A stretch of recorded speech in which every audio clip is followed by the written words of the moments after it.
Ladies and gents and those on the fence, I'm sorry in advance for the quality of this video and the quality of the sound, and I'm sure this angle is like not the most beautiful, but it's going to have to work. I know, at least if you follow me on TikTok, you've been waiting for this follow-up for a while, and originally my plan was to make it clean and professional and distraction-free. And I don't know if it's the combination of the 16-hour shift that I just worked, all I've accomplished in the last couple weeks, the events of today, or an accumulation of all the above. Today, by the way, is November 7th, 2020. I just kind of had an aha moment on the way home and decided now is a really special time and something I hadn't accounted for when I was originally planning on doing my follow-up.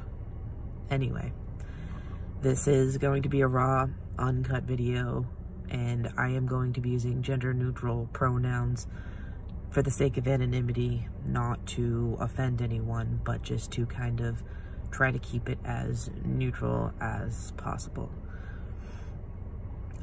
In my line of work, I have a really important position, even though I am relatively new to what I'm doing. First of all, it's something I've wanted since I was 6 years old. And I've been out to all my friends and family and previous places of employment and even where I work now about my queer status and who I love. But being trans in the line of work, being queer is a struggle enough, but it's not difficult to deal with. But being trans is a different story.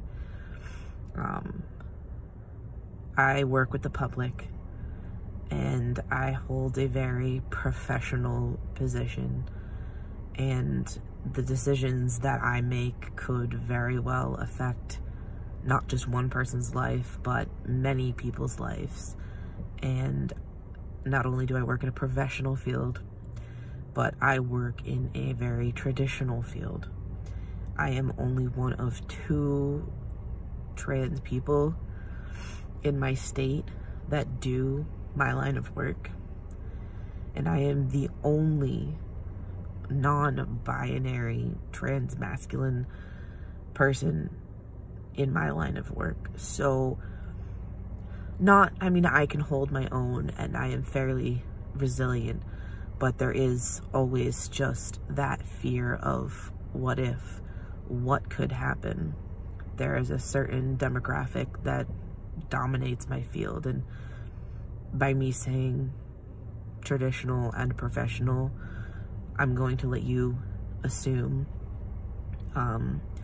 So I wanted to make sure that when I came out, I did it for myself, but also for the future of people like me, because I have the ability, I am a pioneer, and that's not me being narcissistic, that is my mentor saying that, and a couple of other people saying that I am a pioneer. So I wanted to make sure, because of the position that I hold and how visible that I am, that if I'm going to do this, I do it right.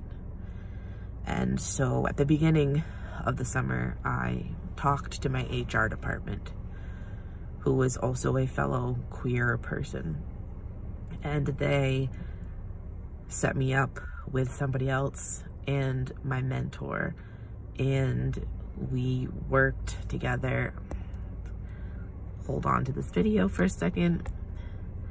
Hopefully that didn't disrupt anything. I put it on airplane mode. Anyway, the head of HR got together with another person and myself and my mentor, and we came up with a plan on how to come out to my specific department. And it wasn't just a, hey, these are my pronouns, this is what's going on, please call me this name. It was a very in-depth LGBTQ sensitivity training. It went over different sexualities. It went over different gender identities. It went over how some people might choose to transition, other people might not. It wasn't just trans-specific, but it was to set up so that, again, not just for myself, but the community that we deal with could benefit from this training. And there are some people at work who, I think at no fault of their own, but purely based in ignorance, have said some transphobic and homophobic things. And locker room talk is huge, and I've had no problem mentioning or at least sticking up for myself before, but I knew there was people who were going to have a hard time grasping these changes. And HR and my mentor and the group worked really well together to make sure that there was no discrepancies.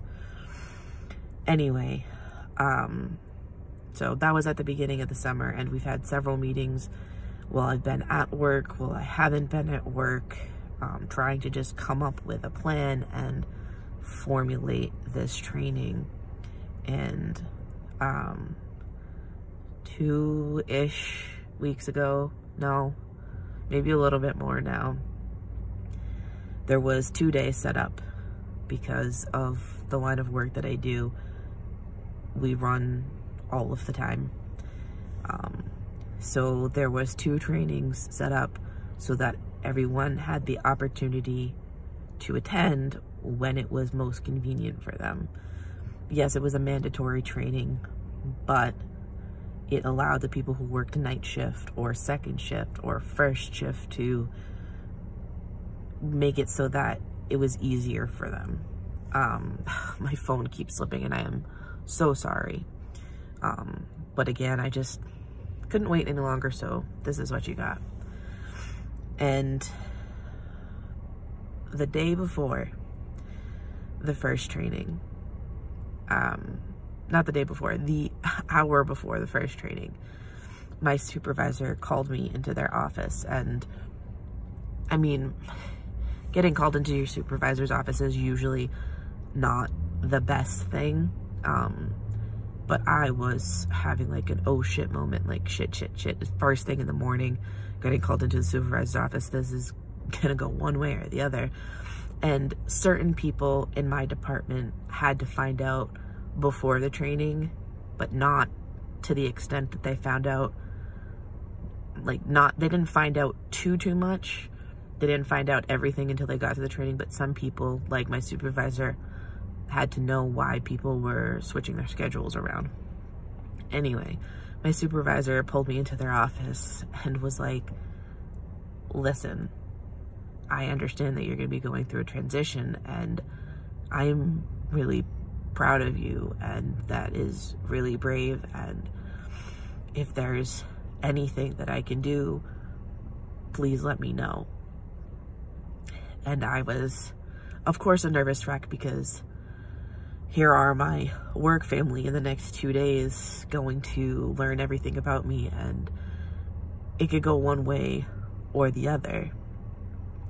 And like, so I was already nervous from that. So when my supervisor said those things, I mean, there was more to it than that, but that was the gist of it. I just started talking, and we had a very nice, like, nervous conversation, and they said, you know, my door is open. If you ever need help, please let me know. If anybody ever gives you a hard time, doesn't understand something after this training, please let me know. And after the training, my supervisor's supervisor mentioned to me that I was extremely brave, and they, that cat's out of the bag on that one, but I'm gonna stick with they mentioned that I was brave. They admired me, and they are a soldier. They were a soldier. Once a soldier, always a soldier. But point is, the amount of respect I got from them means the world to me. Not only is it a traditional line of work, but here is this gruff person who you would normally assume to have opinions one way has been nothing but accommodating as well. And after the first day of training, the first group of people that went through are the people that are more flexible. People came in and right away it was as if nothing had changed, which it didn't. I am the same person, just the outside of me is going to change and my name has changed, but I am still me. And that is exactly the way it should be, but it was still intimidating and really unexpected. And then the second day was the group of people who are more traditional, and after the training nobody said anything, but they were all very tired because they don't traditionally work during the day, so they just went home.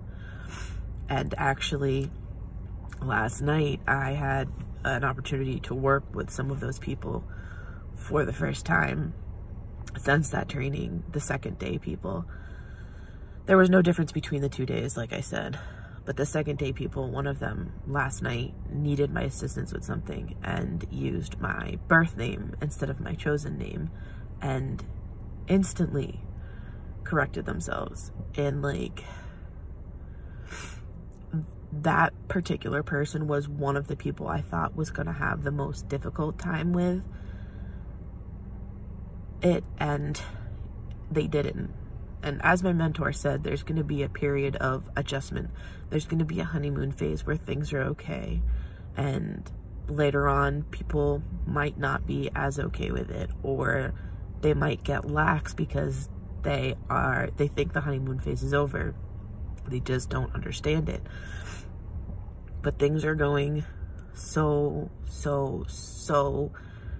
incredibly well. And like, the person in particular that I thought it was gonna give me a hard time, even if they don't understand it, even if they don't like it, they don't show it and they respect me. And that is a huge step. So yeah, everything is going great, shockingly so. And these are all happy tears because it's almost as if nothing had changed, but not in a bad way. And nothing is normal right now in 2020, but things are normal, things are okay, and I am shocked. Because, like I said before, I work with the public and my interactions hold a lot of potential. So I felt this responsibility. Not only do I work with the public, but like everybody in my department works with the public, and their education, even in this small moment in those 2 trainings and now working with me, is huge. And it has so much potential to help the people in the community. And it's one step closer to making me normal in the future, and not me specifically, but queer people and transgender people and anybody on the LGBTQIA plus spectrum should just be able to exist. And things are going really, really well at work. I am so grateful for the support that I have, and it means a lot. Work story aside, today, I am don't usually like to get political, but the events of today, November 7th, 2020, have so much potential, have so much hope, We have a person of color who also is an incredibly powerful woman as our vice president. We have now, not just today, but in the events leading up to this week, we now have the first transgender member of Congress. We have a Black gay member of Congress as well. And we have a president who acknowledges that my existence and anybody's existence is not up for debate. Like, people are who they are, and we have a leader who appreciates our value and everything that makes us us. And it's just incredible to know that what the setup that we have, the foundation that we have.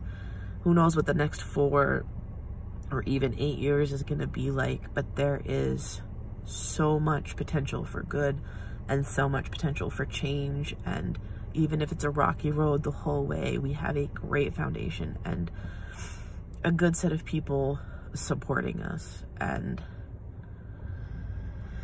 it's also nice to know that people like my niece and my brother-in-law and my friends and my family don't have to be scared. They can finally breathe. It's